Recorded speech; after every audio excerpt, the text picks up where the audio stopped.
Il va venir lui faire l'amour sans préliminaire.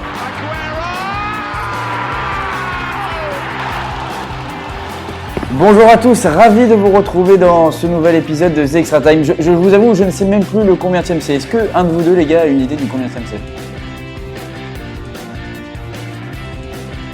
En tout cas, c'est le deuxième de la saison et on est parti, là on est le 1er septembre, c'est-à-dire le lendemain de la fin du mercato dans les principaux championnats européens. Donc évidemment, on va parler mercato, on va parler début de saison. Enfin, il y a plein de choses au programme aujourd'hui dans The Extra Time. Mathieu, Paul-Antoine, on s'est dit qu'on allait commencer par les transferts parce que ça s'est fini hier. En plus, on a eu des gros derniers transferts de signés, Saúl, Griezmann et d'autres. Donc je ne sais pas par où vous voulez commencer les gars, Mathieu et PA, peut-être pour vous faire plaisir, on va commencer par Chelsea parce qu'il y a une recrue qui est arrivée, c'est ça? C'est ça exactement, hier soir on a eu la confirmation de l'arrivée de Saúl Ñíguez en prêt pendant 1 an. Option d'achat ou obligation d'achat à 48 ans? Option d'achat. Je vais t'avouer qu'au départ, l'un des mitigé, mais le fait prêt et non un définitif, ça me fait plaisir. Non, de toute façon, ça devait jamais être un transfert. Enfin, moi, dans l'idée, j'aurais jamais voulu que ça soit un transfert. Oui, évidemment. Ça sert à rien. Je pense qu'un prêt, tu vois, ça assure à avoir, ça assure un quatrième milieu de terrain qui soit stable et qui soit bon, parce qu'on connaît un peu le niveau de Saúl. Bon, il a eu une saison compliquée l'année dernière avec l'Atlético, mais je pense que ça peut être un bon joueur. Je pense que c'est une bonne recrue. Je pense qu'il va faire un bon remplaçant et pourquoi pas s'imposer au milieu de terrain de Chelsea. Moi je pense que tout est jouable et en plus on sait que Saúl Ñíguez il peut jouer sur les côtés en tant que wingback, donc en tant que piston. Donc moi je suis vraiment pas contre. Il peut vraiment jouer à la place de Marcos Alonso, de Ben Chilwell, de Reece James. Si Reece James, on connaît la suspension de Reece James pour le prochain match. Enfin, il y a plein de choses qu'il peut apporter. Je pense que c'est un bon milieu de terrain assez polyvalent et je pense que c'est une bonne recrue. Maintenant, moi ce qui m'a un peu surpris sur cette fenêtre de transfert et sur ces derniers instants, c'était l'annulation. Bon, on savait qu'il y avait beaucoup de discussions entre Chelsea et Séville, mais l'annulation de Jules Koundé, enfin du transfert de Jules Koundé qui s'est fait au dernier moment parce que le patron de Séville voulait vraiment 80 millions et Chelsea voulait pas dépasser, je crois que c'était les 60 millions, je sais plus exactement les chiffres, mais en tout cas, moi ça m'a surpris parce que je pensais vraiment qu'on allait recruter ce défenseur français. C'était un joueur qui pouvait apporter un peu de fraîcheur. Je pense que on n'a pas besoin d'un défenseur en plus, mais c'est un peu un achat de luxe. Je pense que ça aurait pu être un achat de luxe. Je sais pas ce que tu en penses, Mathieu, mais alors, moi c'est comme ça que je pense. pour moi, le transfert de Jules Koundé était plus important que celui de Saúl Ñíguez. On sait que Chelsea et Séville sont en négociation depuis maintenant plusieurs semaines. Forcément, Kurt Zouma également, le départ de Kurt Zouma, on sait que Chelsea a mis du temps avant de le laisser partir. Peut-être que c'était par appréhension parce qu'ils ne savaient pas s'ils allaient réussir à finaliser le transfert avec Jules Koundé. Au final, on perd un bon défenseur central qui aurait pu nous aider en cas d'incident de blessure comme Liverpool l'a eu la saison passée. Je suis un peu déçu de ne pas voir Jules Koundé avec les Blues cette saison, mais déjà sur Saúl Ñíguez, on verra s'il arrivera à s'intégrer à l'équipe parce que vous le savez tous les deux très bien, on a énormément de joueurs qui jouent en wingback, que ce soit Reece James ou Aspi à droite, même s'il joue quand même en DC de temps en temps, ou bien Alonso ou Chilwell qui un grand wingback la saison dernière n'a pas joué un seul match cette saison encore. Dans le milieu de terrain également, on a beaucoup de joueurs qui peuvent jouer, ça va être compliqué pour lui de trouver sa place. Non, pour moi, je pense que Saúl, c'est un joueur assez polyvalent et que, quand tu vois un Ruben Loftus-Cheek qui a pas le niveau pour moi pour jouer à Chelsea, je pense que tu vois, il fait bien la bonne doublure et par exemple, Chilwell c'est un exemple à part parce que, Thomas Tuchel disait que c'est le joueur, qui est arrivé avec le dernier groupe, qui est rentré avec le dernier groupe, qui a fait sa rentrée en dernier quoi, et il n'a pas eu de temps de jeu. Parce que du coup, il pense, dans son esprit, Thomas Tuchel pensait que Chilwell n'avait pas assez n'était pas assez fit pour aller sur le terrain. Je pense que je le comprends. Je pense que la trêve internationale, elle va lui laisser le temps de s'entraîner, de retrouver c'est comme une pré-saison pour lui, une sorte de pré-saison pour lui. Et je pense que ça va aller mieux. Et honnêtement, j'ai pas de souci à me faire. Et je pense que vraiment, Saúl, c'est un bon joueur et pour moi, il peut vraiment s'imposer dans cet effectif. Et je vais revenir sur ce que tu disais au niveau de notre défense. On perd un défenseur central, mais Séville, ils ont été super intelligents. La façon dont ça a été géré, c'était super intelligent. Bon, un peu triste pour nous, mais en fait, je pense que Séville, ils se sont dit, ils viennent de vendre Kurt Zouma à 30 millions. Maintenant, ils peuvent vraiment mettre les 80 millions. On sait qu'ils ont déjà beaucoup d'argent. On sait qu'ils viennent de se faire 30 millions. On sait que maintenant, ils le veulent, donc ils vont aller chercher les 80 millions. Et c'est là où vraiment, nous, on n'a pas été intelligents. Je pense que vraiment, on aurait dû signer Jules Koundé et vendre Kurt Zouma après. Et je pense que bon, c'est dommage, mais au pire, on a vraiment Trevoh Chalobah qui peut dépanner. Enfin, pour moi, on n'a vraiment pas de souci à se faire. Je pense que qu'on pourra toujours l'acheter la saison prochaine. Bah écoute, ouais, non, je vous écoute avec attention parce que c'est vrai que c'est intéressant. Moi, je t'avoue que je suis pas spécialiste de la Liga et je sais pas vraiment quel est aujourd'hui le niveau de Saúl Ñíguez, mais je pense que c'est un bon joueur et Chelsea montre encore une fois que c'est une équipe qui a la capacité quand même d'attirer des joueurs extrêmement variés et intéressants. Ça prouve que les joueurs ont envie d'aller à Chelsea, ont envie de s'inscrire dans ce projet et Chelsea a des recrutements intelligents, ils se renforcent à tous les postes. On a parlé des transferts à Chelsea cette année, mais c'est vrai que là ils ont mis la main sur un milieu de terrain, je pense, qui peut être intéressant et que d'autres équipes auraient pu vouloir.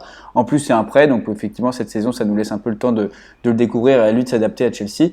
Donc voilà, moi je trouve que cette stratégie de Chelsea est intéressante et Saúl, ça peut être un joueur qui s'il s'adapte bien à la Première Ligue et à ce que demande le coach Tourelle, peut vraiment être intéressant cette année.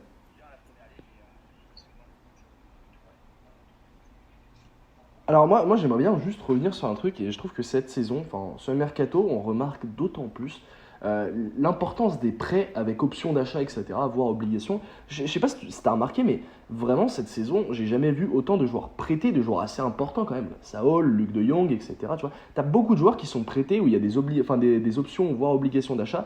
Et c'est en fait, je trouve que c'est vraiment mieux qu'un transfert, tu vois, parce qu'un transfert, c'est parier, tu vois, c'est un peu un pile ou face. Bon, après, ça dépend de la direction sportive du club, etc.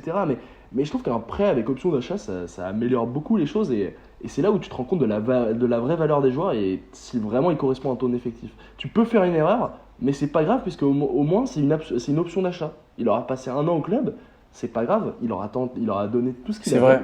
Mais c'est une option d'achat. Je sais pas ce que tu en penses, mais moi vraiment cette saison, j'ai jamais vu autant de prêts pour des joueurs importants. Enfin bref. Maintenant, je pense qu'on peut parler d'un des plus gros transferts à la dernière minute qui s'est vraiment produit, c'est Antoine Griezmann qui fait son comeback.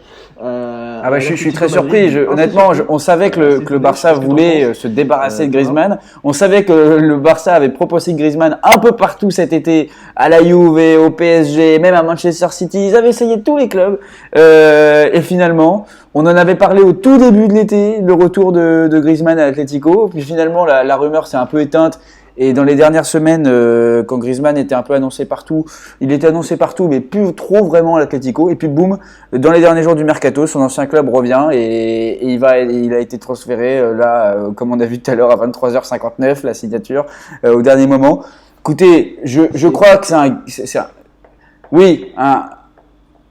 un prêt avec obligation d'achat. Donc bon, là, on sait que l'histoire de Griezmann avec le Barça est terminée. Moi, je trouve quand même, je comprends pas. Il y a vraiment, c'est quelque chose que je comprends pas parce que on pouvait toujours dire que Griezmann, c'est un passage, on va le dire, c'est un passage raté au Barça. Avec Messi, au début avec Messi et Suarez, ça marchait pas. Ensuite, c'est le départ de Suarez. Alors l'année dernière, avec Messi, on a vu que Griezmann, moi je trouve qu'il a pas fait une saison exécrable, il a fait quand même un peu une meilleure saison, autant c'était difficile de faire pire que la première. Bon, il a été plus en vue, on l'a senti peut-être un peu plus à l'aise, à s'adapter, etc. Là, il y a Messi qui part cette saison avec les arrivées de Depay, d'Agüero, le Barça en reconstruction. Griezmann aurait pu prendre ce rôle de leader enfin, où il pouvait se libérer devant. Il y avait de la place pour lui en plus, parce que dans une équipe où il y a Depay, Agüero, je trouve que Griezmann en attaque, soit en faux numéro 9 ou en meneur de jeu, il a largement sa place. Et avec le départ de Messi, il pourrait enfin toucher des ballons. C'était le moment pour Griezmann de s'installer au Barça. Là, il revient à l'Atlético. Je ne comprends pas ce choix. Je comprends pourquoi l'Atlético le fait.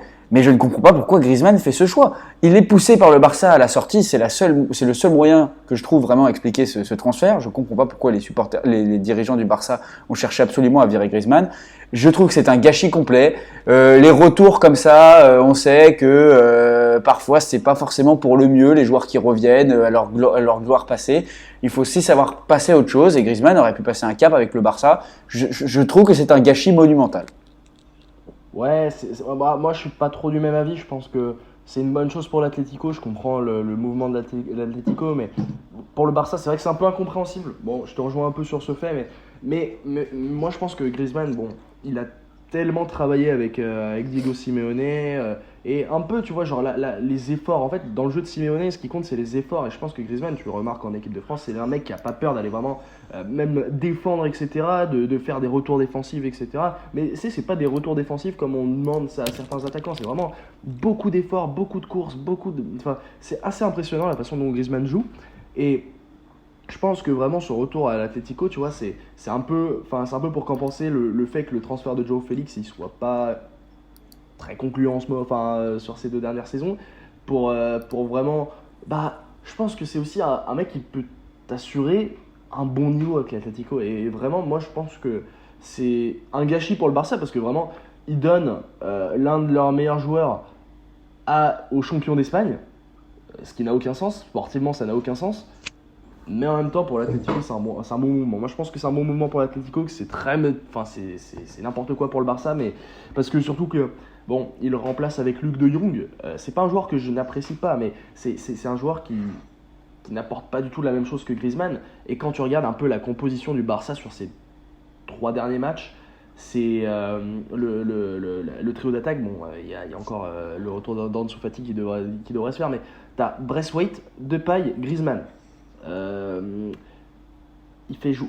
Enfin, je comprends pas le choix Braithwaite en ailier, voire buteur. Enfin, c'est assez compliqué parce que des fois il évolue à gauche, des fois il évolue en buteur. Enfin, c'est assez compliqué et je pense que Griezmann, je pense que pour moi la composition était pas bonne, etc. Mais Luc de Jong va t'assurer des buts potentiellement, mais du coup tu perds la créativité que Griezmann peut t'apporter, que les solutions que Griezmann peut t'apporter avec une touche de balle, des contrôles orientés, etc. Enfin, c'est assez bizarre sportivement le choix du Barça. Je sais pas, Alors, je sais pas ce que t'en penses, Mathieu, mais je vous prie de m'excuser pour mon absence. J'ai eu un petit problème de micro. J'ai pu écouter votre conversation. Je suis plus ou moins du même avis avec vous. Une grosse surprise, c'est ce transfert d'Antoine Griezmann de retour à l'Atlético. Bon, on attend de voir comment il se réintégrera au groupe. Moi, ce que j'ai envie de voir, c'est la réaction des supporters, puisque on sait très bien qu'ils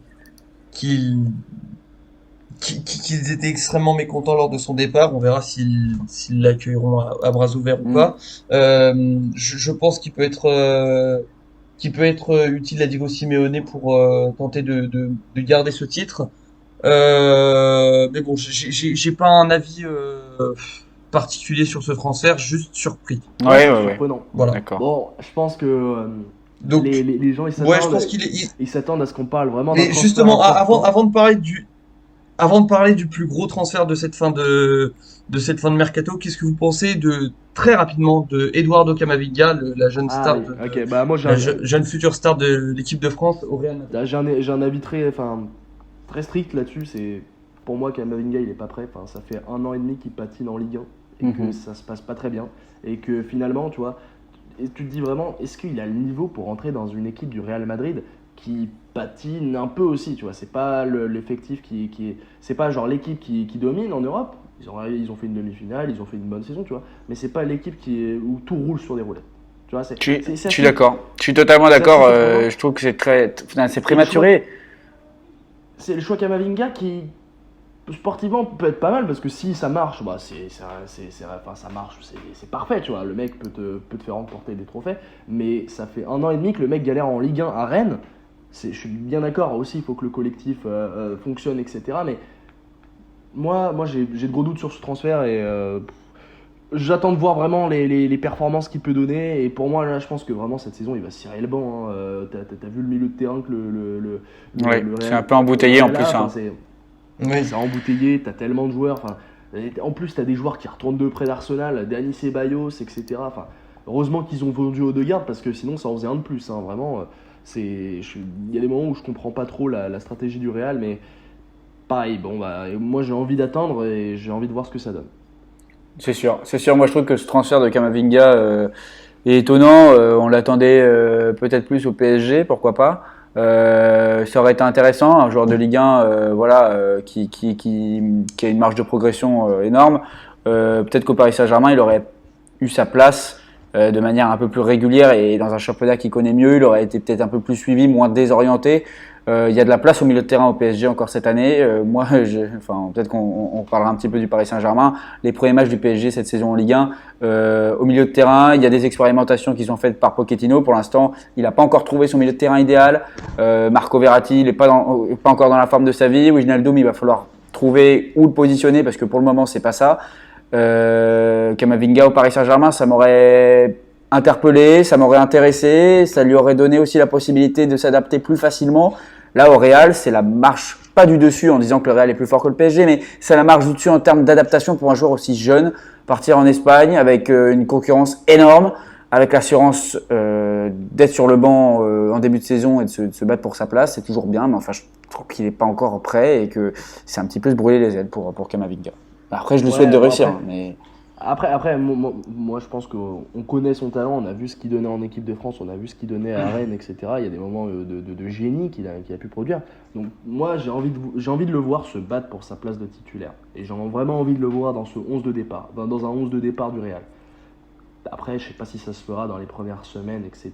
Mais j'ai hâte de voir ce que ça peut donner. Honnêtement, bon, je sais pas ce que tu en penses, Mathieu, mais... Moi, Honnêtement, comme tout à l'heure, vous avez globalement tout dit. Là, je suis totalement d'accord avec vos propos. Maintenant, forcément, les gens qui écoutent le podcast et qui nous entendent dire qu'on va parler mercato, ils vont pas écouter pendant 20 ans qu'on parle de Eduardo Camavinga. Maintenant, vous savez très bien de qui on est sur le point de parler, mais d'abord, j'aimerais la perspective de Thomas et non pas de Paul-Antoine et moi. D'abord, la perspective d'un supporter de la Juve et non pas d'un supporter d'un fan de foot. Le départ de Cristiano Ronaldo pour Manchester United et l'arrivée de Moise Kean qui, au final, avec l'obligation d'achat, aura coûté plus cher à la Juve que Ronaldo n'aura coûté à Manchester United. Que penses-tu de ce transfert, Thomas? C'est incontestablement le transfert qui scelle déjà cet été de mercato absolument dingue. Avant de parler de la perspective d'un supporter de la Juve, il faut quand même regarder ce mercato de taré. C'est-à-dire qu'on a Messi et Ronaldo qui ont changé de club. Alors déjà dire que Messi a changé de club, bon, ça paraît dingue. Mais même Ronaldo, cette saison, il était quand même pas censé partir. On ne partait pas cette année en se disant que Ronaldo cherchait un club, que Ronaldo allait partir. On pensait qu'il allait rester. On a eu des messages des dirigeants de la Juve qui disaient qu'il restait. Allegri en conférence de presse avant Udinese et qui nous dit Ronaldo est un joueur de la Juve et il restera. Au final, il part. Donc c'est surprenant, Griezmann qui part à la dernière. On a vécu, franchement, un des plus gros mercatos de l'histoire du foot. Il faut le dire. Le plus gros, moi, c'est le plus gros mercato. Voilà, très clairement, vraiment un mercato de taré. Bon, alors sur la perspective Ronaldo d'un supporter de la Juve, moi, c'est ce que j'ai un peu dit aussi sur Twitter. C'est un départ qui laisse vraiment un goût amer aux supporters de la Juve. Pourquoi? Parce qu'on a vu l'avion de Ronaldo partir. Alors, il est même pas parti tout de suite à Manchester. Il est retourné au Portugal. Ronaldo n'avait même pas encore signé son contrat avec Manchester United. Il n'avait même pas encore dit au revoir à ses coéquipiers. Le jour même, il y avait entraînement où il aurait pu venir dire au revoir à tout le monde, etc. Il part le matin de Turin pour aller jusqu'au Portugal et finir de signer son contrat. Il y a cette chose, si vous voulez, on sait ce que Ronaldo a apporté à la Juve ces 3 dernières saisons. Il faut pas oublier qu'il marque à minima en moyenne 30 buts chaque saison. Et il a permis à la Juve de rester la tête haute en Ligue des Champions quand on a sorti l'Atlético Madrid en match retour où il marque ce triplé incroyable. Il est meilleur buteur de la Serie A cette saison. Il est meilleur joueur de la Juve de ces 3 dernières saisons, incontestablement. Le problème, c'est pas Ronaldo. Le problème, c'est les dirigeants qui ont fait le choix de construire une équipe autour de Cristiano Ronaldo, là où il aurait fallu construire une équipe et apporter Cristiano Ronaldo pour finir. La Juve s'est trompée. C'est comme ça. Ronaldo, il est parti pas pour aider la Juve, mais pour se donner un nouveau challenge à lui-même. Je pense qu'il est convaincu qu'il a raté parce que gagner la Serie A, il en a rien à foutre. On l'a même pas gagné l'année dernière. Il n'a pas permis d'être le joueur qui a fait passer un palier à la Juve en Ligue des Champions puisqu'on est moins bon qu'avant. Ça, c'est la vérité. Mais c'est pas de la faute de Ronaldo. C'est de la faute, encore une fois, de la stratégie de recrutement de la Juve qui a empilé les joueurs moyens autour de lui et qui ne l'a pas aidé. Il part à Manchester United. il est parti quasiment dans l'anonymat en disant au revoir à personne. Il n'avait pas beaucoup d'amis à la Juve et Cristiano Ronaldo, c'est ce que je disais à Paul-Antoine tout à l'heure. Il était pote avec Bernardeschi, mais à part ça, pas terrible. Il y a eu évidemment des messages sur les réseaux sociaux de tous les joueurs de la Juve, mais c'est normal parce que quand vous jouez avec une des légendes du foot, vous êtes obligé de faire ça. Mais voilà, sous Pirlo, qui était un entraîneur assez laxiste, etc., il laissait un peu tout faire. Alors Ronaldo venait même plus à l'entraînement, il faisait sa prépa physique de son côté, il venait juste à l'entraînement d'avant-match et ensuite il jouait, puis après il s'en allait de son côté, etc. Il a jamais vraiment été un Juventino. Il ne sera jamais un Juventino, et un peu comme Zidane finalement, il laissera ce truc de on a eu ce grand joueur qui a joué avec nous, mais il a joué tout seul. Il n'était pas vraiment de notre famille. Quand vous êtes supporter de Chelsea, vous savez que quand il y a des joueurs qui appartiennent un peu à votre famille, etc., vous êtes fan. Et, il n'y a pas aujourd'hui des vrais supporters de la Juve qui sont fans de Cristiano Ronaldo. Donc voilà, il faut respecter ce qu'il a apporté à notre club. Il faut respecter tout le travail qu'il a fait. Chapeau. Mais maintenant, il y a eu ce truc qui n'est jamais passé avec les tifosi. Et regardez Allegri, par exemple, qui est aujourd'hui une des figures de la Juve et de l'histoire moderne de la Juve et qui est aujourd'hui revenu entraîneur. Le courant ne passe pas avec Allegri. C'est la preuve qu'il y a quelque chose qui coince entre la Juve et Ronaldo. Voilà, il est parti pour, je trouve, un défi incroyable de repartir à Manchester United. Je suis bien content qu'il soit d'ailleurs à Manchester United et pas à City, bien sûr, pour l'histoire. Mais voilà, ce dernier mot, Ronaldo laisse un goût très très amer parce qu'il est venu, il a fait ce qu'il a pu, mais il a fait passer aucun palier à la Juve. On a régressé sous Ronaldo et les dirigeants ont fait cette erreur folle de penser qu'on peut construire un projet autour d'un mec qui a 34 ans. C'est pas possible. En fait, moi, le problème que j'ai avec Ronaldo, en fait, à la Juve, Bon, alors, c'est la est-ce que vous m'entendez? Je suis désolé, qu'il a développée en j'ai eu allant un à la petit Juve, problème là. qui- Est-ce que qui- vous m'entendez? qui On t'entend, n'avait Mathieu. pas au Real. J'ai pas entendu. Qu'est-ce qu'il a dit? Excuse-moi, Mathieu demandait si on l'entendait, c'est pour ça je lui confirmais. Oui, on t'entend. Du coup, moi, c'est la mentalité qu'il a développée en arrivant à la Juve. Cet élément central qu'il voulait être et qui n'a pas, qui n'a pas réussi Allô? à être, qu'il a réussi à être sur le fait qu'il marque des buts, etc. Mais tellement isolé de tout le monde, etc. Pareil, le fait qu'il vienne pas aux entraînements, il y a des trucs que tu ne peux pas faire, même si tu es l'un des plus grands joueurs du monde, tu vois. Et ça, vraiment, c'est pour moi ce qui me dégoûte de Ronaldo, tu vois. C'est le fait qu'il s'est pris pour n'importe qui et qu'au final, tu vois, genre, à un jour près, à un appel près d'Alex Ferguson, il allait à City, tu vois, c'est n'importe quoi. Des fois, tu as des moments où tu te dis, bon, après, je crache beaucoup sur Ronaldo, mais il a quand même bien apporté à la Juve, qui était assez en difficulté sur ces dernières années.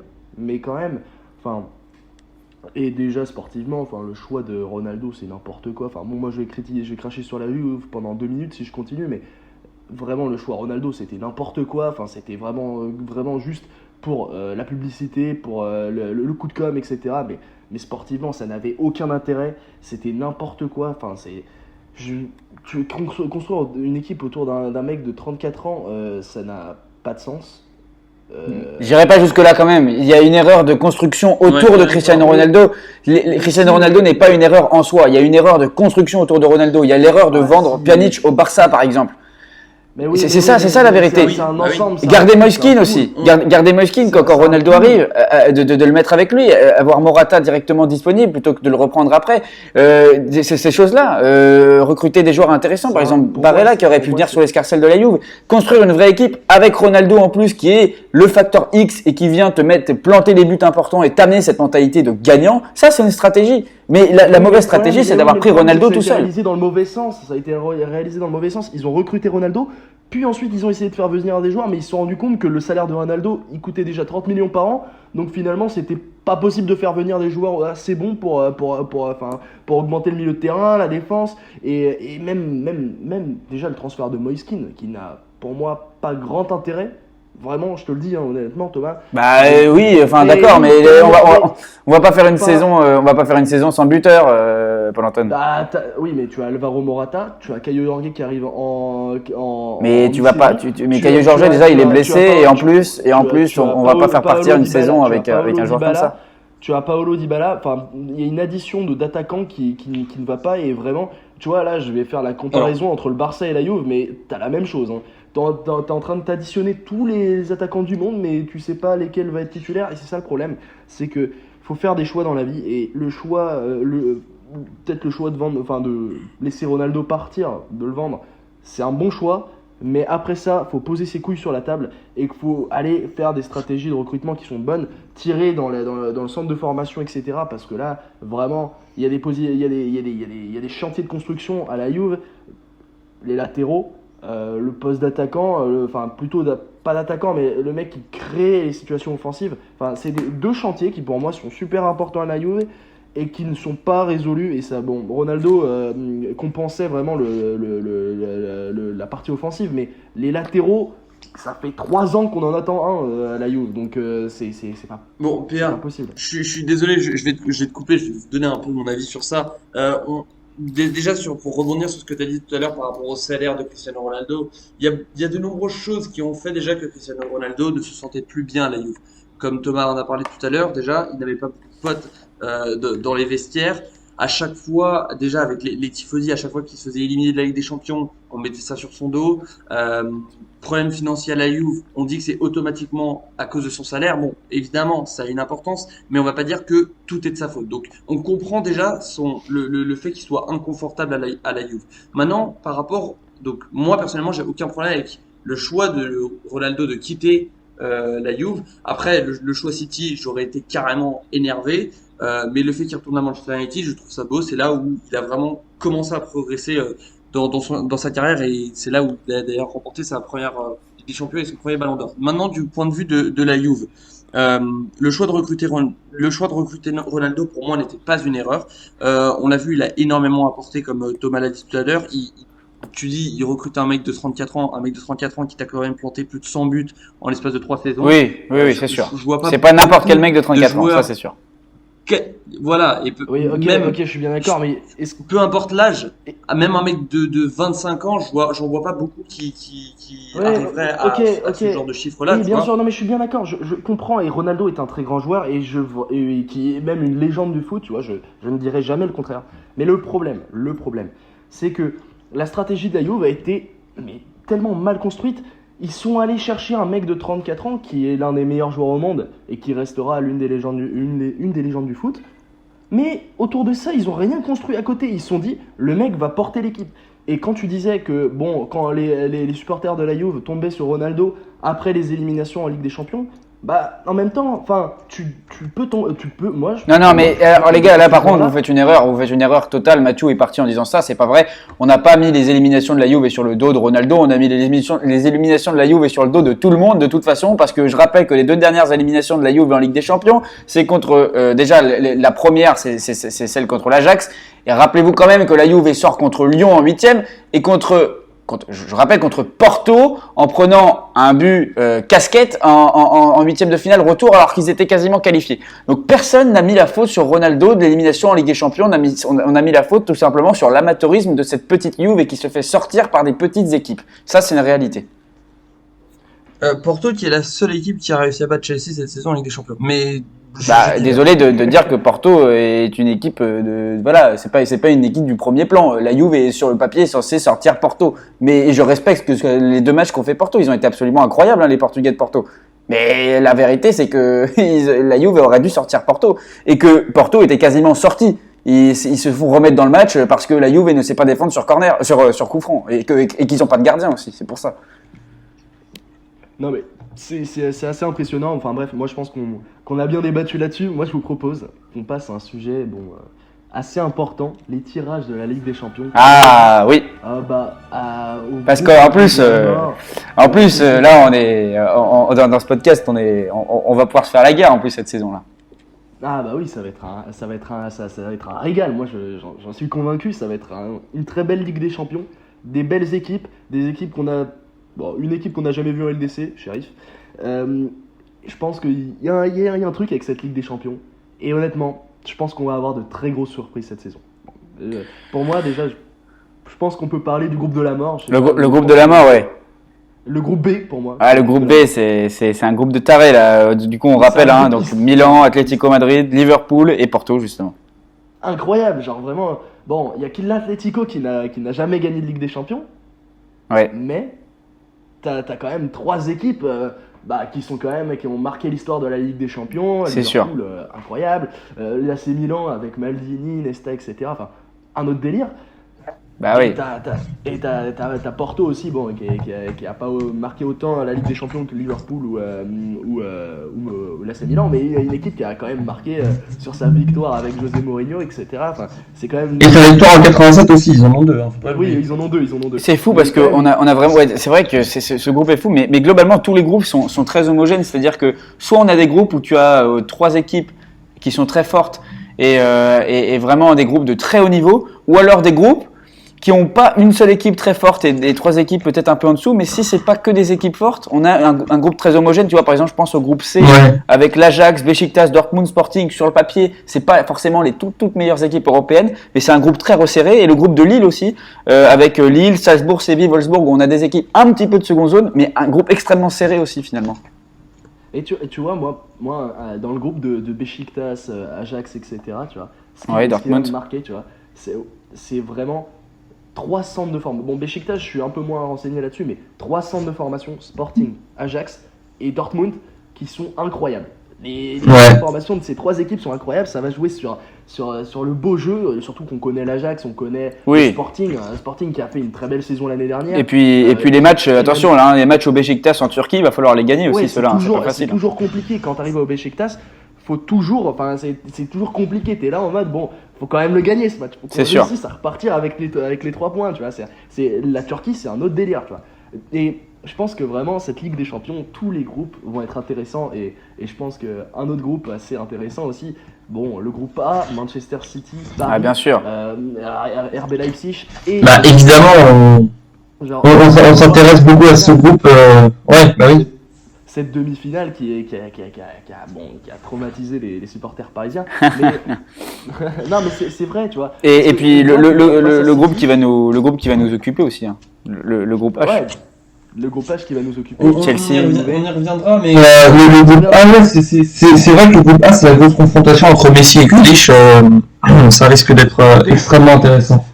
Non, mais tu vois, en fait, c'est vrai qu'avec Paris, tu vois que Paris a vraiment beaucoup de mal face à City. Hein.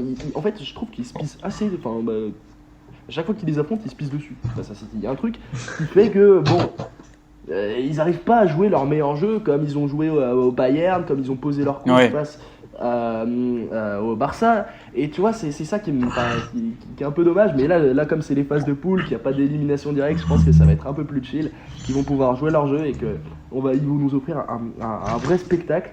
Et j'attends de voir ça avec impatience. Hein. S'ils jouent comme ils ont joué, la première mi-temps du match aller l'année dernière, ça devrait pas. Ça devrait bien.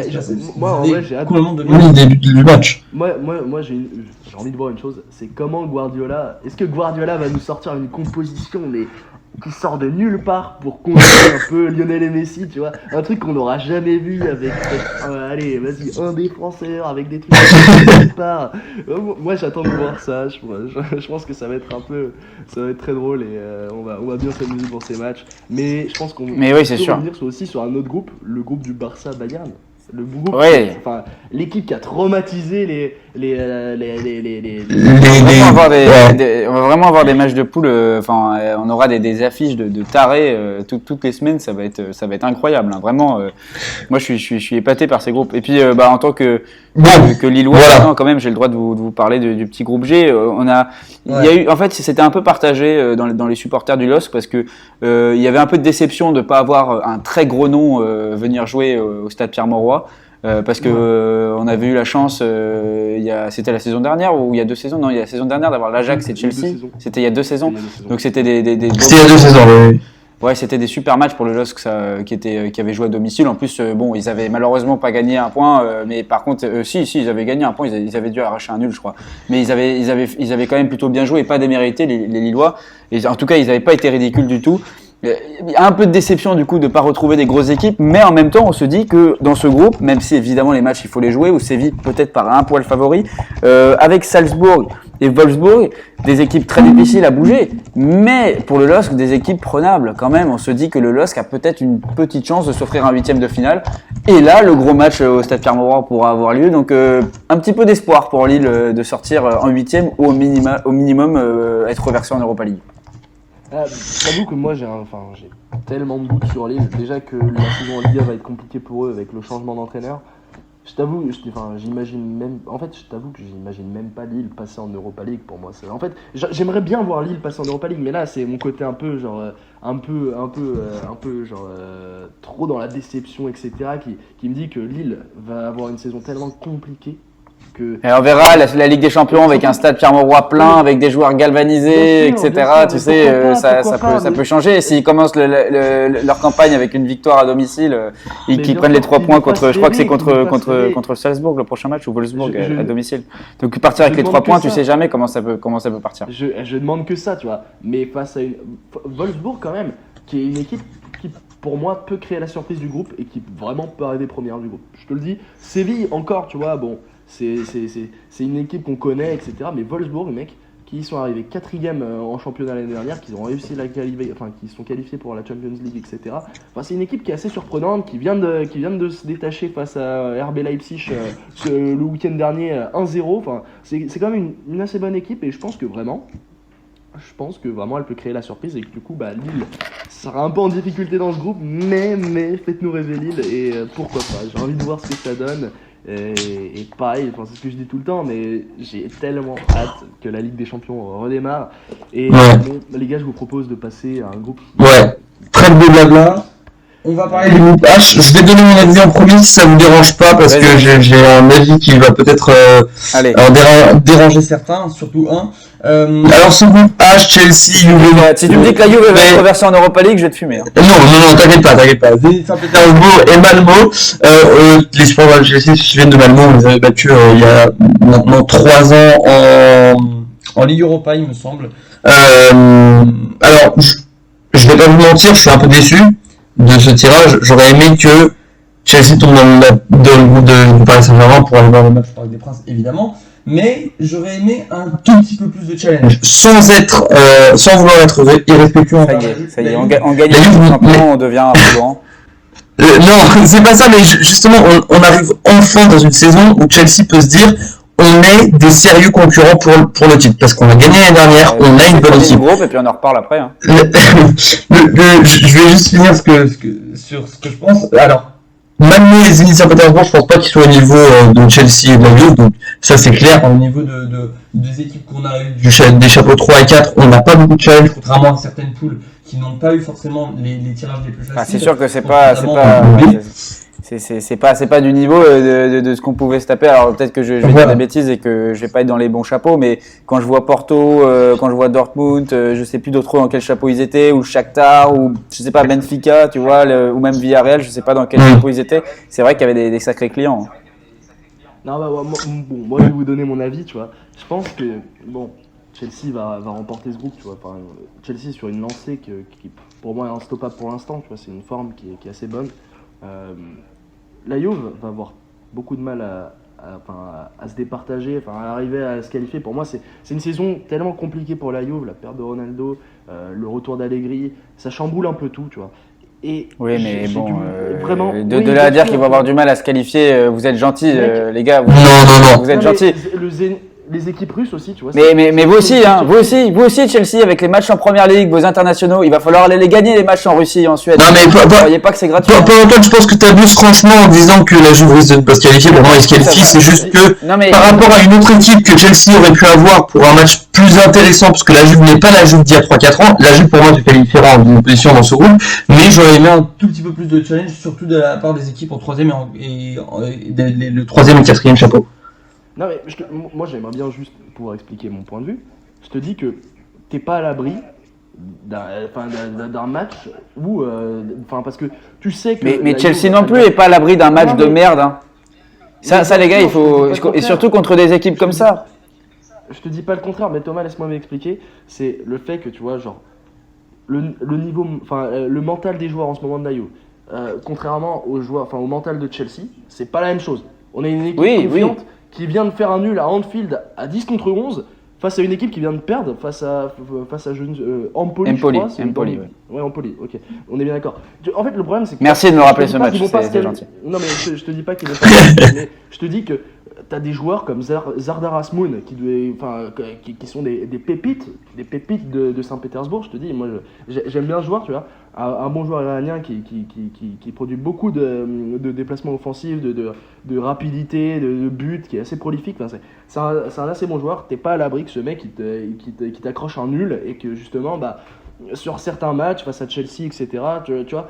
Moi, je te dis que j'ai hâte que cette poule commence parce que c'est ma poule, c'est mon club. Moi aussi, j'ai hâte et je dis attention à l'arrogance et à l'excès de confiance de Chelsea parce que sachez que la Juve doit se faire pardonner auprès de ses supporters et s'il y a bien souvent une belle compétition et des stades remplis pour se faire pardonner et le retour des supporters des tifosi de la Juve en Ligue des Champions dans le stade, ça peut être aussi la Ligue des Champions parce que en plus je crois que la poule commence avec Juve et Malmö, je crois, et Chelsea Zenit, hein, si je ne me trompe pas. Zenit, ouais, c'est ça. En plus, voilà, si la Juve veut se faire pardonner, c'est une occasion aussi de venir se frotter aux champions d'Europe en titre et de voir ce que la Juve enfin en mode Ligue des Champions, en mode grosse équipe peut faire.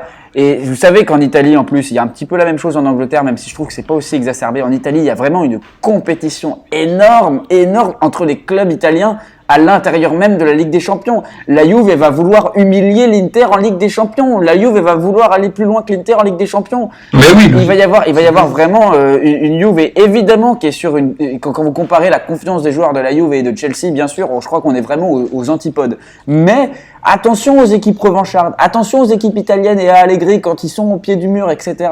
C'est des joueurs qui sont capables de poser des gros problèmes aux grosses équipes. Donc, que ce soit Chelsea ou la Juve contre l'équipe russe et l'équipe suédoise, les matchs seront difficiles et il faudra les gagner. Sur la confrontation directe, je ne dis pas que la Juve est par favori, évidemment, c'est Chelsea pour moi qui est favori pour finir premier du groupe. Attention à l'arrogance, attention parce que Chelsea, ça peut aussi déraper. Pas du tout d'excès d'arrogance, je te le dis, moi j'ai trop souvent eu cet excès d'arrogance avec certaines équipes, c'est clair, etc. Mais honnêtement, tu vois, genre je te le dis honnêtement. Genre pour moi, ça va être une poule compliquée, surtout l'année, pour moi, la saison de la Juve va être compliquée, que ce soit en Serie A, que ce soit en Ligue des Champions.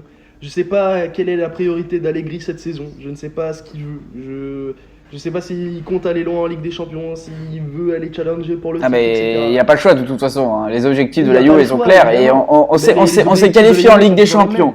Rappelez-vous quand même qu'on s'est qualifié en Ligue des Champions à la 38e journée grâce à un club qui s'appelle l'Hellas Vérone. Si la Juve est dans ce groupe, si vous n'avez pas un Chelsea-Napoli et pas un Chelsea-Juve, c'est grâce à l'Hellas Vérone parce que normalement les gars, on est en train de discuter du Napoli qui va aller à Stamford Bridge, et pas de la Juve. Sachez-le, donc regardez d'où reviennent ces joueurs de la Juve. La saison va être extrêmement difficile, comme tu l'as dit, Paul-Antoine. Mais attention aux équipes qui sont au dos au mur, parce que ça va pas être simple. C'est vrai, non, mais totalement, il faut toujours faire attention. Je pense que ça va être une belle poule. Mais par contre, tu me parlais d'humilier l'Inter. J'ai quand même, en fait, plus que c'est quand même une constante que l'Inter est ridicule en Ligue des Champions et la honte de l'Italie en Ligue des Champions. Et je rappelle que l'Inter n'est pas sorti des poules en Ligue des Champions depuis une décennie. Depuis 2010, ouais. Et non, mais c'est super étonnant. C'est vrai que c'est une équipe assez étonnante en Ligue des Champions. Et ils peuvent se faire avoir encore cette année. Hein. On rappelle la poule de l'Inter avec le Real et le Shakhtar. Hein. Ouais, mais après tu connais aussi parce que, pour moi aussi, l'échec en Ligue des Champions aussi, il est aussi dû au fait que Antonio Conte, on le sait, les compétitions européennes, c'est vraiment pas son délire. Et qu'il a tendance un peu à aller chier dessus en LDC. Bon, moi je pense que, en plus, surtout qu'on connaît Inzaghi qui a emmené quand même la Lazio, je crois, c'était en 8ème ou en quart l'année dernière, je me rappelle plus. Je crois oui, ils se sont fait éliminer contre le Bayern en 8ème, ouais. C'est ça, et c'était pas non plus. Bon, le match retour était quand même une grosse tarte dans la gueule, mais le match aller quand même était assez serré. Et moi, je pense que l'Inter cette saison, c'est pas à négliger d'un point de vue européen. Je pense qu'ils ont tout à prouver et qu'ils ont rien à perdre. C'est sûr. Ils ont rien à perdre parce qu'ils sont champions. À la Madrid. Ils arrivent comme ça. Non, mais moi, c'est l'équipe que je vais suivre et que je. Non, mais bien sûr. Donc, il n'y a pas de souci. Donc voilà. Bon, les gars, je vous propose de ouais, parce que ça fait un moment qu'on parle de la Ligue des Champions. On va parler des différentes ligues européennes et donc de ce début de saison. Ouais, formidable comme début de saison. Moi, voilà. Donc on va commencer par la plus grosse ligue de toutes, si ça vous dérange pas, de la première ligue. Je vais parler très vite fait. L'arrogance des Anglais, hein, ça ne change pas. Non, mais là je pense qu'il n'y a plus de débat, avec surtout le départ de Cristiano Ronaldo à Manchester United. On va parler déjà premièrement du début cauchemardesque de soi-disant un des plus gros clubs anglais d'histoire, Arsenal. Et actuellement dernier du classement, 0 but inscrit, il perd 2-0 face au nouveau promu, 2-0 face au champion d'Europe en titre, puis 5-0 face au champion d'Angleterre en titre. Ça ne va plus, rien ne va plus dans l'ordre. Bon dernier du championnat et puis il n'y a même pas de discussion, hein. C'est-à-dire que ils font jeu égal avec Norwich, même à la différence de but, hein. C'est fort. Non mais là c'est... Et puis bon, Bah, surtout que, non mais ce qui est inquiétant en plus c'est que bon ils perdent etc, d'accord, ils ont même pas marqué un but, hein. C'est quand même incroyable. Bah oui, c'est ça le truc. Et quand on va à quelques kilomètres de là, à peine, Tottenham, ils sont premiers du classement, eux, avec des victoires 1-0 uniquement. Ils ont que marqué 3 buts. Bon, ça n'a pas été très convaincant jusqu'à présent. Ils ont certes gagné face à Manchester City, mais on verra. D'ailleurs, Tottenham, c'est la seule équipe non, qui a enchaîné 3 victoires là. Ouais. C'est ça, ouais. Parce que tous les autres ont au moins un nul, voire une victoire. Une défaite. C'est assez étonnant, mais moi, si Tottenham est dans la course au titre, alors je dis absolument pas non. J'ai envie de voir une rivalité Chelsea-Tottenham pour le titre. Je dis absolument pas non. Je veux voir Tottenham rivaliser pour ce titre et perdre face à nous. Ils ont encore plus le seum. Je te jure, bon là. On verra parce que. Je me rappelle du dernier épisode du podcast où Paul-Antoine avait absolument craché sur le choix de l'entraîneur et avec lui, on était là en disant que c'était plutôt intelligent, mais bon, c'est pas grave. Le 19 septembre, de toute façon, on a droit à Chelsea-Tottenham, donc on verra. Ah, ça va être sympa. D'ailleurs, on sera ensemble à Lille en plus, les gars. Exactement, c'est pour ça que je le dis.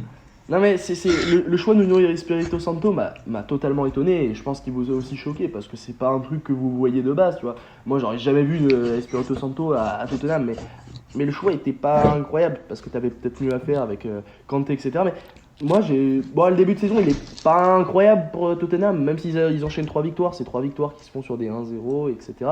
Mais tant qu'ils gagnent, tant qu'ils cherchent les points, on dit. C'est important. Et oui. Puis il y a quand même une petite victoire contre City, hein. Attends, c'est pas n'importe quoi. Et ouais, c'est une victoire face à City en plus. Donc pourquoi pas. Et moi j'aimerais bien revenir sur le début de saison de Chelsea. Alors, juste avant pour Antoine, parce que je sais que par rapport au dernier match, tu risques de t'énerver. Souviens-toi, ça va sur YouTube. Donc, voilà, on va pas trop insulter Anthony Taylor non plus. Oui, non, je vais pas trop m'emporter sur Anthony Taylor cette fois, parce que j'ai quand même bien dormi. J'ai une bonne nuit de sommeil, j'ai pu réfléchir. Honnêtement, non, bon, on en a parlé tout à l'heure avec Thomas, on en a parlé pendant vraiment très longtemps, et ce qui est quand même remarquable, c'est le tournant qu'a pris Chelsea. Thomas m'a fait remarquer ça tout à l'heure, mais Chelsea prend un grand tournant en affrontant et en allant chercher un point face à Anfield, ex-champion d'Europe, ex-champion d'Angleterre, en allant chercher ce point, à 10 contre 11, c'est quand même marquant, tu vois. C'est quand même un gros nul et qui marque un peu, peut-être pas le match de la saison évidemment, mais quand même le match du début de saison, tu vois, pour moi. Ah oui. Pour moi, c'est comme une victoire. C'est comme une victoire, sauf qu'évidemment, on n'a pas les 3 points. Mais c'est une victoire moralement, tu vois. Non, mais c'est ce que je disais à Paul-Antoine. Je trouve que Chelsea, du coup, a vraiment ce truc des grandes équipes, d'arriver à mettre la pression, de se prendre vraiment un fait de jeu contre soi, qui est dur à gérer, en plus dans une période juste avant la mi-temps, etc. Et de repartir, d'épuiser l'équipe adverse en étant très solide défensivement et d'être une menace, de pouvoir, on pensait, je crois qu'on est tous d'accord de dire, franchement, l'équipe qui était la plus à même de marquer en deuxième mi-temps, c'était Chelsea en fait, et même pas Liverpool. C'était Chelsea, oui. Ils ont eu 80% de possession en deuxième mi-temps, hein, Liverpool. Donc impressionnant. Vraiment, une équipe de Chelsea, vraiment. Après, il va falloir faire attention parce qu'on a quand même une série de matchs qui fait peur. Aston Villa, il faut s'en méfier. Puis Tottenham et City, ça s'enchaîne. Aston Villa, ça s'enchaîne avec Tottenham, City. Voilà, donc ça va être compliqué. Villa, je m'inquiète pas trop. Aston Villa, je m'inquiète pas trop. Faut pas cracher sur eux non plus, mais je m'inquiète pas trop. C'est juste pas perdre des points et devenir le FC Charité, parce que vraiment moi ça m'a énervé toute la saison dernière. On était vraiment le FC Charité l'année dernière, on perdait des points face à des équipes, tu sais même pas d'où elles viennent. Mais honnêtement, tu vois, cette année je me fais pas trop de soucis. Je pense qu'on est sur une bonne lancée, qu'on va pouvoir aller chercher, on va pouvoir aller rivaliser avec les plus gros clubs. Et même face à City, tu vois, genre je pense que ça va être un match tellement compliqué à gagner, mais ça va être une vraie bataille. En tout cas, j'ai hâte d'y être. Les joueurs de Chelsea sont prêts. J'ai hâte d'être à Chelsea-Tottenham ensemble, les gars, ça va être incroyable. Ouais. Peut-être avant de passer aux autres championnats, quand même, juste un petit mot sur le début de saison de Manchester United. Franchement, j'ai été assez impressionné de leur début de saison. Ouais. Moi, décevant. Bah, c'est Ah un bon seul mot, c'est décevant. Bah, ouais, t'as. Enfin, Non, pour Antoine, je te trouve dur. Ils ont pas été exceptionnels, mais de là à dire décevant, attends, tu rigoles. Bah ouais, ils arrivent quand même à battre Leeds. Première, non mais attends, ok, le match face à Leeds, c'est une réussite pure, tu vois, ok, on est bien d'accord. Mais on connaît aussi la capacité de Leeds à s'ouvrir défensivement. Ça c'est vrai. Ne m'interrompez pas, je vais finir mon Attention. Ensuite, ils font un nul, alors je sais plus. Southampton. Face à Southampton. Voilà. Le nul face à Southampton, ok, bizarre, étonnant, manque de créativité, manque de finition, etc. On est bien d'accord. Et là, la victoire 1-0, je crois que le but se marque dans les 88e, quelques minutes. Ouais, avant, c'est ça. Dans les 10 dernières minutes. Moi, j'attends autre chose d'une équipe qui a posé 85 millions pour Jadon Sancho et qui a fait un match de merde, qu'on soit bien d'accord, face à Wolverhampton. Il a fait un match de merde. Hein. Vraiment, j'ai rarement vu Jadon Sancho rater autant un match. Et les deux recrues pouvaient pas toutes les deux faire un match exceptionnel parce que Varane a été quand même plutôt bon. Mais Varane a été bon, hein, mais ça je suis. Il passe sur décisif. Mais défensivement, ça va, mais offensivement, je m'attends à tellement mieux. Quand t'as Bruno Fernandes, quand t'as Jadon Sancho, quand t'as Mason Greenwood, c'est tellement prometteur. Enfin, t'as un trio, t'as des joueurs offensifs qui sont incroyables. Je comprends, mais attends, pour Antoine, tu connais quand même le foot bien comme nous, et tu sais très bien que les équipes, il faut quand même qu'elles se mettent en place. Manchester United, ils ont fait un énorme recrutement, et il faut quand même 2 secondes, il faut leur laisser aussi le temps de se préparer, de se mettre en place. Il y a eu ce petit nul un peu embêtant contre Southampton, mais le match contre les Wolves à l'extérieur, quand même, c'est pas des matchs faciles. Il fallait le gagner. Ils ont eu les ressources nécessaires pour le gagner. Ils ont la chance en plus d'avoir un début de saison assez favorable parce qu'ils jouent à Newcastle et je crois que c'est West Ham leur match d'après. Donc West Ham après. Ils ont la chance d'avoir un calendrier plutôt ouvert et de pas se taper les gros directs. Le temps de mettre en place tout ça, je trouve ça intéressant. Et d'ailleurs, alors en plus les gars, vous vous rappelez qu'on avait fait nos pronos sur la Première Ligue avant l'arrivée de Cristiano Ronaldo. Je vous avais dit attention Manchester United que je vois remporter la Première Ligue cette année. Je maintiens ce pronostic. Je vous avais dit quand même que Jadon Sancho pourrait être le transfert le plus décevant de la saison. Je tiens juste à préciser ça. Mais qu'on revienne un peu sur le nul face à Southampton, la composition qui était alignée face à Southampton, c'était la composition de l'année dernière. Ils n'ont pas fait un nul quand ils sont prétendants au titre comme quand ils sont arrivés, c'était les dauphins du championnat, tu vois. Et quand ils alignent la compo de l'année dernière, pour moi, un nul face à Southampton, c'est décevant. Tu vois. Je te dis pas que c'est genre de la merde, etc. ce qu'ils proposent, mais encore une fois, tu vois, c'est pour ça que j'ai encore mes doutes sur Manchester United. Tu vois, genre j'aimerais pas qu'ils réussissent à jouer. Tu vois, je préférais qu'ils continuent à jouer de la merde comme ça et que ça se marque dans les dernières minutes. Ouais.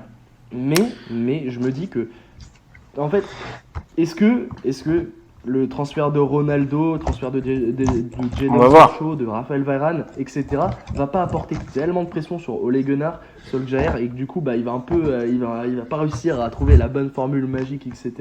Je sais pas. On verra. En tout cas. Ouais, vas-y, je te laisse finir. Après, on va. J'ai peut-être un peu abusé dans le terme décevant, mais c'est. Ouais, un peu abusé. Mais bon, je comprends. En tout cas, pour finir juste sur United, donc on l'a dit, ils ont plutôt un début de saison ouvert et ça va être intéressant parce que donc ils ont leur prochain match et West Ham jouera contre Southampton au prochain match. Ensuite, si ces deux équipes vont chercher les 3 points ce week-end, enfin non pas ce week-end, après la trêve plutôt. Derrière, il y aura un West Ham Manchester United intéressant ou avec deux équipes qui auront pas mal de points le week-end justement du 19 septembre avec notre Tottenham Chelsea. Donc en première ligue, on aura un week-end hyper intéressant.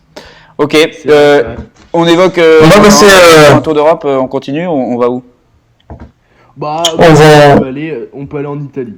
Allez, venez chez moi. C'est parti. Cette saison-là, l'Italie. Là, moi, alors, je pense que je peux commencer. Je suis désolé, hein, vraiment. Vas-y. Ça m'excite trop, mais la victoire bon, c'est face au nouveau promu, ok. Mais la victoire de l'AS Roma face à Salernitana. Bon, trop compliqué à dire pour moi. Bref, allez.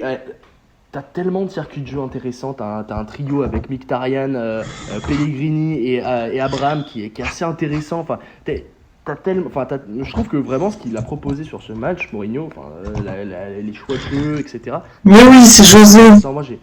Non, mais bien sûr, tu vois, José, c'est un très grand entraîneur, mais pareil, tu vois, le début de Milan, le début de l'Inter, le début de la Lazio, vous vous rendez compte, la Lazio, le début de saison qu'ils font, quand même assez impressionnant. Maurizio Sarri qui arrive, qui pose. Ah bah oui, 9 buts en 2 matchs, 9 buts en 2 matchs, ça va. C'est assez impressionnant. Hein. Je pense que vraiment, Maurizio Sarri, tu vois, moi j'ai jamais critiqué Maurizio Sarri. Je pense que Maurizio Sarri aurait pu, enfin, s'il était resté à Chelsea, il aurait pas non plus tellement réussi, mais il aurait apporté certaines choses, et etc. Tu vois. Mais c'est quand même un bon entraîneur, et je pense que vraiment, il peut créer. Enfin, vraiment, vraiment là cette saison, t'as pas un club qui se démarque, etc. Mais t'as 4 clubs comme ça pour moi. La Lazio, l'Inter, l'AS Roma et l'AC Milan qui peuvent pourquoi pas créer une surprise et ça va être tellement intéressant. Moi j'attends de voir ça. Je vois un peu la Juve en dessous parce que bon, le début de saison compliqué, le départ de Ronaldo. Bon, là je parle, mais on sait que la Juve à la mi-saison ils vont toujours se réveiller et que les mecs ils peuvent tellement aller chercher un championnat à la mi-saison. Enfin, c'est tellement intéressant la Serie A cette saison, je trouve. Ah oui, ça je confirme. T'as un regain de confiance dans ces clubs-là. T'as des entraîneurs qui reviennent, qui échangent de clubs.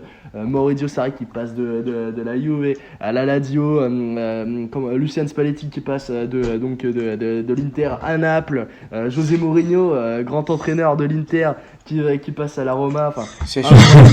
Un mot ouais, du coup sur ce début de Serie A, on a un enseignement quand même, c'est que évidemment tous les favoris au titre, tous les concurrents de la Juve ont gagné leurs 2 premiers matchs, Naples, Milan, Rome, l'Inter et la Lazio en tête, bien sûr, avec 9 buts marqués. On voit qu'avoir un buteur, ça change. Hein. Quand t'as Ciro Immobile, évidemment, qui est capable de planter des triplés, c'est forcément un atout, on le sait. L'Inter qui confirme, parce que on parle des 9 buts de la Lazio, mais l'Inter en a quand même marqué 7, hein, il me semble. C'était 4-0 contre Genoa et 3 contre le AS Vérone, donc ça fait 7. Donc c'est aussi un très bon début de saison. Évidemment, moi, grand intérêt pour cette équipe de la Roma. Toute la saison, ça va être. Moi, je pense vraiment que la Roma va être cette équipe rafraîchissante. Ça fait 3 ans qu'on attend une bonne saison de la Roma, et là, vraiment, il y a les ingrédients, il y a un bon entraîneur, il y a un effectif qui est hyper excitant. Franchement, même la compo là qu'il a aligné contre Salernitana avec Vertu, je trouve l'association entre Vertu, Mkhitaryan sur le côté gauche, Pellegrini, Abraham, et puis même sur le côté, hein, parce que Carles Perez, moi, je trouve qu'il est hyper intéressant aussi. Donc c'est un joueur que j'adore vraiment. On a vraiment de l'effervescence côté Roma que je vois au-dessus de la Lazio cette saison. La Roma finira au-dessus de la Lazio, je pense. Mais voilà, en tout cas, l'enseignement aussi avec ce que je vous disais sur l'Atalanta, même si pour l'instant ça veut rien dire parce que je regarde aussi le début de saison de la Juve, on se dit alors qu'est-ce qu'ils vont faire. Mais le premier match contre le Torino, ils s'en sortent avec beaucoup de chance parce qu'ils auraient pu faire nul. Je crois que c'est Piccoli, ou si je dis pas de conneries, qui marque en toute fin de match et qui les sauve du match nul, où le Torino aurait presque pu voler la victoire. Mais ils auraient pu faire nul contre le Torino, ils ont gagné dans le temps additionnel et ils font un nul, mais alors un 0-0, mais une purge totale contre Bologne. Je vous le dis, l'Atalanta cette saison, ça va pas être la même. Le prochain match, ils jouent contre la Fiorentina qui a lancé sa saison en battant le Torino et qui est quand même une équipe cette saison qu'il va falloir suivre, etc. Et l'Atalanta qui peut se prendre les pieds dans le tapis contre la Fio au prochain match. Vraiment Atalanta, attention parce que ça peut être la saison de trop et la saison un peu décevante. Et alors comment ne pas parler du début de saison de la Juve, et évidemment la Juve qui commence contre Udinese et on se dit écoutez, la saison part tranquillement. Dybala qui fait un match exceptionnel, buteur, passeur, Cuadrado qui se met à marquer des buts. Non mais on s'est dit attendez, rafraîchissons cette Juve, on gagne 2-0 à la mi-temps, qu'est-ce qui se passe? Pourquoi est-ce que la Juve contrôle autant? Et ensuite on s'est rappelé évidemment qu'on avait un gardien absolument incroyable qui s'appelle Szczesny, qui n'est pas capable de capter un ballon. Et donc attention parce que Szczesny, il n'est pas seulement pas capable de capter un ballon, parce que du coup quand il rate la balle et que le ballon revient dans les pieds des joueurs de Udinese, qu'est-ce qu'il fait? Il sort et il fait faute et il fait péno. Et ensuite quand il y a péno, évidemment il n'arrête pas le péno. Mais c'est pas assez parce que 2-1, évidemment 2-1 c'est pas gênant. Il faut absolument faire une deuxième. Donc il faut récupérer la balle au pied, il faut essayer de dribbler les attaquants et rendre la balle et offrir l'égalisation parce que sinon c'est pas drôle. Donc du coup on part avec un match nul et ensuite qu'est-ce qu'on fait? On joue contre Empoli qui est une équipe toscane dans un stade hyper bucolique, super mignon, etc. On joue à domicile, donc on s'en fout du stade bucolique, tu vois ce que je veux dire? Ils viennent, on est sympa avec eux, etc.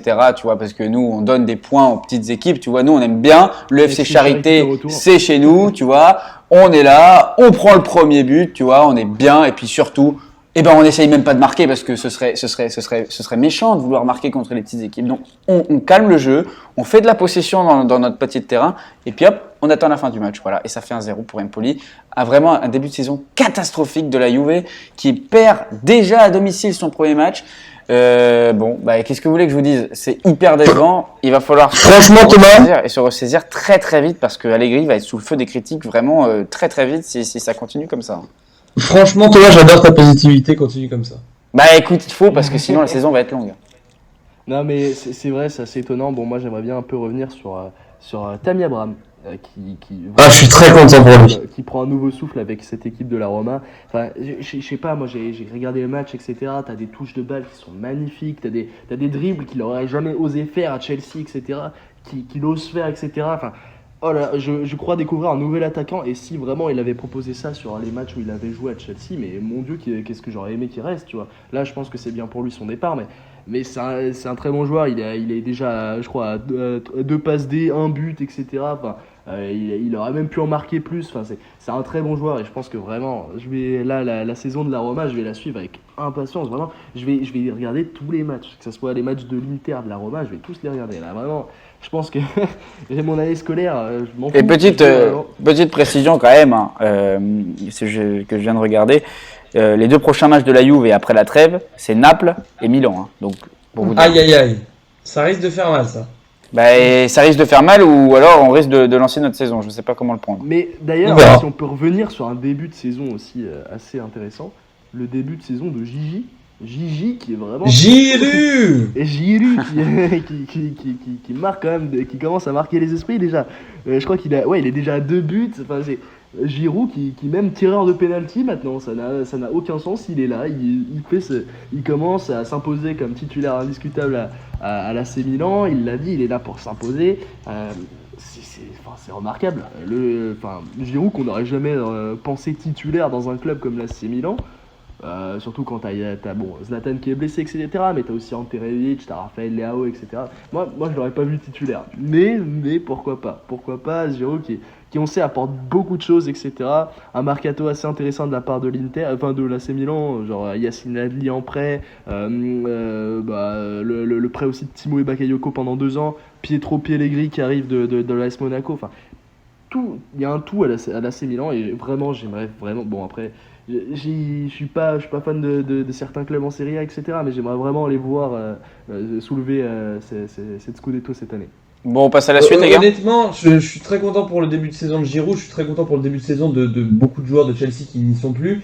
Mais je suis un peu déçu que Didier Deschamps les laissé de côté dans son on en reparlera un peu après, mais je vous propose si vous voulez qu'on en reparle après, il faut qu'on accélère un peu sur les autres championnats. Oui, parce que ça fait un petit bout de temps. On va parler très rapidement de la Ligue 1 et de la Liga. Non, pourquoi rapidement ? Moi, j'ai beaucoup de choses à dire sur la Ligue 1. Allez, moi aussi, j'ai beaucoup de choses à dire. Je propose qu'on parle rapidement de la Bundesliga, histoire d'embêter nos amis allemands qui nous écoutent. Allez, la Bundesliga. Un mot sur la Bundesliga, les gars, si vous voulez. Moi, je vais être totalement franc, je n'ai vraiment pas suivi la Bundesliga, donc je vous laisse. Moi j'ai un peu suivi un très bon début de saison de Wolfsburg qui est le seul club à avoir enchaîné 3 victoires. Le Bayern Leverkusen aussi assez intéressant, Moussa Diaby qui fait un très bon début de saison. Le Bayern qui a accroché un nul, alors je crois que c'était face à Gladbach. Assez en demi-teinte pour moi. C'était un gros. C'est le seul match que j'ai regardé de Bundesliga, Bayern Mönchengladbach, et c'était un sacré match. Sacré match. Le match, enfin, le Bayern, c'est pas une équipe dégueulasse, on le sait, c'est une très belle équipe, c'est la plus grosse équipe allemande, il n'y a pas de doute. Bon, recrutement, etc. Mais défensivement, ça fait toujours aussi peur. T'as pas les centraux qui sont aussi affûtés qu'avant.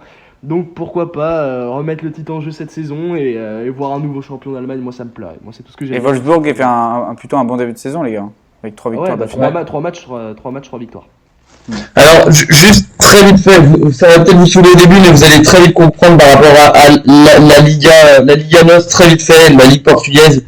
Benfica est actuellement premier du classement, c'est la seule équipe qui a gagné tous ses matchs, 4 victoires, 4 matchs, 4 victoires. Et juste derrière, on a 3 équipes qui sont à 10 points. Donc c'est vraiment le top 4.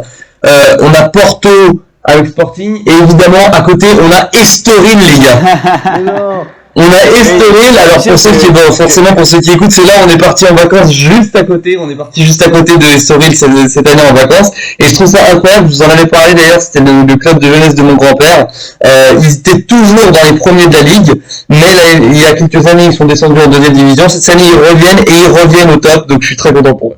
Et oui, j'avais activé les notifications d'Estoril pour rigoler en vacances. Et puis du coup à la rentrée, elles sont restées sur mon téléphone. Et puis du coup je regardais comme ça par curiosité après 4 matchs. Et puis je me suis dit, bah attends, ils enchaînent. Et puis ils sont à 10 points effectivement, à 2 points de Benfica. Donc c'est marrant. En tout cas, ça serait marrant de les revoir en Europa League, pourquoi pas cette saison. On a fait notre petit point les Galins, je vous propose de passer rapidement à la Liga. Ouais, la Ligue 1, bien sûr, la Ligue 1 toujours. On a déjà fait 4 journées de Ligue 1, c'est un des championnats qui a recommencé le plus tôt. Donc voilà, évidemment, le PSG déjà largement en tête, entre guillemets, largement avec 2 points d'avance sur Angers et 4 points sur le troisième. Le PSG qui n'a pas montré grand-chose depuis ce début de saison, a montré en tout cas des largesses défensives, puisqu'ils ont encaissé 5 buts sur les 3 premiers matchs. Contre Reims, c'était plus solide, mais en même temps, ils ont joué contre une équipe de Reims extrêmement décevante, vraiment une toute petite équipe de Reims. J'étais très très déçu par ce qu'ont proposé les Rémois sur ce match. On a vu les premières minutes de Lionel Messi, bien sûr, qui est entré contre Reims. Voilà, donc pour le PSG, ça se met progressivement en place. Pour l'instant, Pochettino, il attend d'avoir son effectif complet parce qu'il faut le dire. Il y a le retour de là, on a Neymar qui commence à être dans une bonne forme physique. On sait qu'Mbappé, il sera là cette saison. Il va commencer à avoir son équipe complète. Ça va être intéressant. Et le prochain match, en plus, c'est super sympa. Il joue contre Clermont, qui est un peu la belle histoire de ce début de saison, parce que j'aurais pu parler d'Angers, mais on connaît les Angevins. On sait que en début de saison, ils sont plutôt pas mal. On est habitué. Je crois que c'était il y a 3-4 saisons. Angers avait jusqu'à la trêve automnale était en tête ou en deuxième du championnat. Mais Clermont, c'est une équipe promue, donc franchement, bravo aux Clermontois qui nous ont régalé, qui ont accroché les Lyonnais d'ailleurs à Lyon avec une force, une hargne assez impressionnante. Et puis surtout l'équipe de l'entraîneur qui a été sacré champion de France avec le LOSC cette saison, qui est parti à Nice sur un projet vraiment intéressant, et pas que sur le papier. Il est intéressant ce projet, même sur le terrain. Pour vous dire, j'étais au stade Pierre-Mauroy quand Christophe Galtier est revenu jouer avec les Aiglons à Lille. C'était une sacrée fessée pour les Lillois qui ont pris 4-0 à domicile, voire même 5-0. On a cru pendant longtemps qu'il y avait 5-0, pour tout vous dire, parce que il y a eu un but hors jeu de Nice, sauf que le tableau, l'affichage du stade avait laissé le 5-0 jusqu'à la fin du match. Donc on croyait vraiment qu'il y avait 5-0. Donc la manita presque. En tout cas, les Aiglons, hyper intéressants. On a une équipe de Nice là aussi extrêmement rafraîchissante, parce que elle a fait un recrutement intelligent. On a surtout un joueur qui est en pleine bourre, qui s'appelle Amine Gouiri, qui marque but sur but. Casper Dolberg. Qui pleure son départ, hein, vraiment. Bien sûr. Je sais pas comment ils ont pu le laisser partir. En tout cas, il s'éclate à Nice. Une équipe vraiment hyper intéressante à voir, bien sûr, sur la durée. Et puis, comment ne pas parler de l'événement de ce début de saison, c'est quand même le match Nice-Marseille. Juste un tout petit mot, il y a eu cet envahissement de terrain. Les joueurs marseillais qui ont été pris pour cible, et notamment Payet, qui a pris des projectiles, des bouteilles, etc. C'est vraiment une image du foot qu'on voulait pas voir. Ça fait 1 an et demi qu'on n'avait pas de supporters dans les stades, qu'on voulait le retour des supporters, et ils se sont comportés comme des sauvages. Et j'espère franchement qu'ils vont être sanctionnés, que la Ligue va pas fermer les yeux. Et les Marseillais ont eu raison de ne pas reprendre le match. Je trouve que c'était indécent. Les déclarations du président de Nice d'ailleurs ont été indécentes. Et j'espère que, malheureusement, j'espère pas que le club sera sanctionné, mais il faut sanctionner le club, même sportivement. Honnêtement, j'irais même à dire qu'une victoire de Marseille sur tapis vert ne serait pas volée, parce qu'il faut faire comprendre aux supporters, faire supporters que quand on déconne, quand on fait n'importe quoi, quand on empêche le match et qu'on fait payer à ses joueurs c'est des comportements abjects, et bien derrière on est sanctionné, et les premiers qui sont concernés, c'est eux, parce que c'est leur club qui va être pénalisé, autant financièrement que sportivement. Donc ça, c'était vraiment le début de saison. Et Marseille qui, d'ailleurs, ne fait pas un mauvais début de saison aussi. Voilà pour ce petit tour de France en Ligue 1. Le Classico risque d'être intéressant cette année. Voilà. Alors je vais un peu réagir sur ce début de saison. Moi, ce dont j'ai envie de parler, c'est l'apport du football offensif en Ligue 1, ce qu'on n'avait pas vu depuis très longtemps. Oui. Chaque équipe, même les petites équipes, y vont et n'hésitent pas à aller jouer un style de jeu offensif. Parce qu'on voit trop souvent les petites équipes jouer bloc bas face un peu le top 10 de la Ligue 1, etc. Et même face au PSG, ils n'hésitent pas, tu vois. Ils n'hésitent pas et Angers est la preuve même que le football offensif marche pas mal, puisqu'au final ils se sont imposés à Lyon avec une sacrée fessée aussi. C'était comme Lille-Nice, mais honnêtement, Clermont Foot qui fait un début de saison incroyable, pareil. Et Marseille, tu sais que quand tu regardes un match de Marseille, tu vas pas t'ennuyer parce que Marseille va marquer des buts. Marseille a fait un mercato assez intelligent et a dédoublé chaque poste. Et ça, c'est super intéressant. Et c'est drôle d'ailleurs de voir que ces deux équipes, Nice-Marseille, parce qu'on attendait ce match, parce que deux équipes qui partaient bien, on voit que Nice, aujourd'hui, là, est 4e et Marseille 5e, alors que les deux équipes ont un match en moins.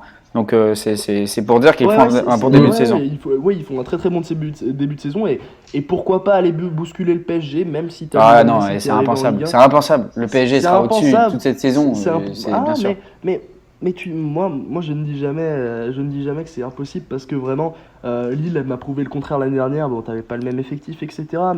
Mais pareil.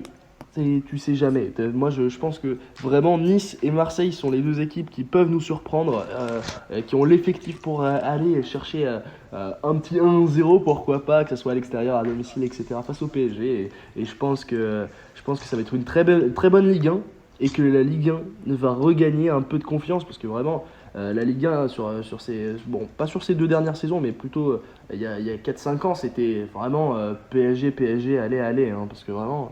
Là sur ces 2 dernières saisons, je trouve que vraiment la Ligue 1 ça devient de plus en plus intéressant et que la Ligue 1 vraiment avec les fonds d'investissement pour Marseille, pour Nice, etc. Tu vois, ça commence à devenir, bon, ça va prendre du temps, ça va pas se faire en 2 jours, mais ça commence à devenir une très bonne ligue et qui est d'autant plus intéressante.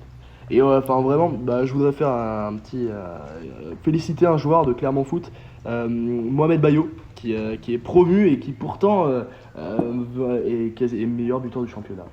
C'est tout pour moi. En ce moment, il est meilleur buteur du championnat, il est premier avec Clermont Foot et ça ne l'empêche pas d'aller marquer 4 buts sur les 4 premiers matchs. On va passer à moi, Mathieu, tu as quelque chose à rajouter? Moi, j'ai rien de particulier à rajouter. Si on peut parler très rapidement donc, de la Liga. Allez. Voilà, la Liga, là, ça a l'air d'être la ligue la plus serrée en ce moment avec 5 équipes. Ouais, c'est impressionnant. Avec donc, notamment qu'on a découvert un petit peu et qui est là pareil à 7 points. On voit également qu'il y a eu de nombreux transferts de dernière minute, notamment avec les clubs de Liga, donc la suite de la Ligue va être extrêmement intéressante. Moi en fait j'ai vraiment envie de voir la saison de Villarreal. Je pense que vraiment Villarreal a fait un peu un départ assez bizarre où ils ont pris que 3 points sur 3 matchs, donc c'est assez décevant. Mais ils sont quand même allés bousculer, l'Atlético, les champions d'Espagne. Donc pourquoi pas, moi je me dis que ça peut être assez intéressant. Maintenant, je pense qu'elle est assez ouverte. Le FC Barcelone qui perd Antoine Griezmann, qui perd Emerson Royal, que je ne comprends pas. Je ne comprends pas le transfert d'Emerson Royal, aucun sens. Mais le Barça qui peut aller challenger pour le titre, le Real Madrid qui se refait une santé aussi, parce que vraiment ça part très très bien. Bon, c'est pas un début de championnat, c'est pas le début où on pensait que les 3 équipes les plus fortes du championnat allaient taper les 3 victoires, mais quand même ça reste super ouvert et je pense que ça va être assez intéressant et puis voilà.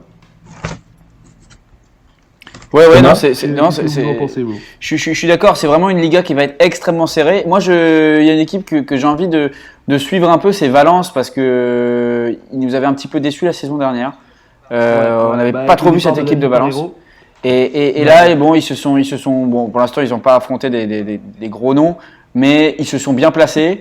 Donc peut-être un retour cette saison de Valence, c'est une équipe que j'aime bien. Et puis évidemment ce mano à mano entre le Barça, le Real et l'Atlético qu'on va suivre. Pour moi, l'Atlético part avec une longueur d'avance par rapport bien sûr à la pente de confiance, aux joueurs, etc. Mais voilà, il faut pas du tout enterrer le Real et le Barça qui vont se donner à fond parce que la Liga, c'est toujours on sait que c'est deux équipes qui savent la jouer justement cette Liga. On n'est pas pour rien pendant 10 ans, 15 ans, sans cesse dans le top 5, voire dans le top 3. Enfin voilà, ça ne s'invente pas. Ces joueurs ont la Liga dans le sang et évidemment ça va être extrêmement intéressant. Et puis voir si on va pas avoir 2-3 surprises. On a parlé de cette équipe de Majorque, peut-être d'autres. Effectivement, moi je pensais que Villarreal allait venir nous en mettre plein les yeux. Peut-être que ça arrivera. Pour l'instant, c'est juste le début de saison. Il y a eu que 3 matchs. Hein. Donc voilà. Mais une Liga extrêmement intéressante. Moi je pense que ça va être bon. Et puis petit plus à André Correa, qui est un joueur que j'adore depuis des saisons et des saisons, et peut-être qu'il va exploser cette année avec l'Atlético. Donc ça fait un but par match où il a marqué 3 buts pour l'instant. Donc voilà, mon petit André Correa, si je pouvais mettre une pièce sur lui cette saison, si je pouvais mettre une pièce sur un joueur cette saison, ce serait sur lui. Voilà. Ouais. Alors, Antoine, je voulais juste avoir ton avis sur quelque chose, sur un joueur que tu affectionnes énormément depuis tellement longtemps et tu l'as toujours appelé le futur Ballon d'Or, Pablo Sarabia. Pablo Sarabia, putain. Attends, il a été prêté où déjà ? J'ai vu la notification, alors je sais plus. Alors les gars, je vous le dis, par contre, j'ai plus beaucoup de batterie sur mes écouteurs, donc moi non plus. Ah bah alors justement, je voulais m'excuser auprès de nos auditeurs. J'ai eu beaucoup de problèmes de micro, c'est pour ça que j'ai été un peu absent lors de cet épisode. Alors il est prêté au Sporting. Il est prêté au Sporting, bah pourquoi pas. De toute façon, ça fait un peu. Enfin, on voit que le PSG, ils n'arrivent pas à se débarrasser de leurs joueurs, donc autant les envoyer en prêt, qui restent pas à coller le banc et voilà. Bon, pourquoi pas. Je pense qu'il peut pas. Pablo Sarabia, c'est un joueur très talentueux qui peut apporter beaucoup à une équipe comme Sporting, et je pense que vraiment son prêt à Sporting peut être très concluant, et pourquoi pas donner un transfert potentiel, parce que on se rappelle moi j'aimerais bien qu'on se rappelle de l'Euro de Pablo Sarabia quand même. L'Euro de Pablo Sarabia, incroyable. Enfin, un joueur qui a marqué, qui a passé, qui a créé des occasions. Moi, j'étais surpris de voir Pablo Sarabia à ce niveau-là. Bon, de là à dire que c'est un futur Ballon d'Or, c'est faux. Mais quand même. Bon, j'aimerais juste revenir un peu. Tu veux revenir encore sur quelque chose, parce que là, je vais bientôt mourir en termes de batterie d'écouteurs. Ouais, bah c'est vraiment la dernière news. La dernière news, c'est la liste de Didier Deschamps. Donc qui a fait appel à des nouveaux joueurs, donc Aurélien Tchouaméni, le joueur de Monaco, Jordan Verretou, le joueur de la Roma qu'on attendait depuis quand même quelques temps en équipe de France, et Théo Hernandez. Et d'ailleurs, c'est une notification qui vient de sortir. Comme N'Golo Kanté est blessé et que Corentin Tolisso l'est aussi, c'est Matteo Guendouzi et Adrien Rabiot qui vont les remplacer. À voir, pourquoi pas. Ça va être assez intéressant. Moi, j'ai vraiment hâte de voir Aurélien Tchouaméni et Jordan Verretou sur un terrain avec Paul Pogba. Je pense que ça peut donner une très belle corrélation. Et pareil, Théo Hernandez en latéral gauche. J'ai hâte de voir ça, surtout avec l'apport offensif qu'il peut apporter en équipe de France. Ça va être assez intéressant. Bon, écoutez, c'est tout pour moi sur cette news. Et puis voilà. D'accord. Ouais, les gars, plus grand chose à dire. Bon, après, il y a 2 heures. Il y a 2 heures, Gareth Southgate a confirmé la blessure de Jadon Sancho, donc à suivre. Bref, il y a plus grand chose à dire, donc je vous propose qu'on ouais, c'est nickel. Je vous entends plus parce que j'ai plus de batterie, mais du coup, je vous dis au revoir et puis à la prochaine, les gars. Pas de soucis, ciao. Allez.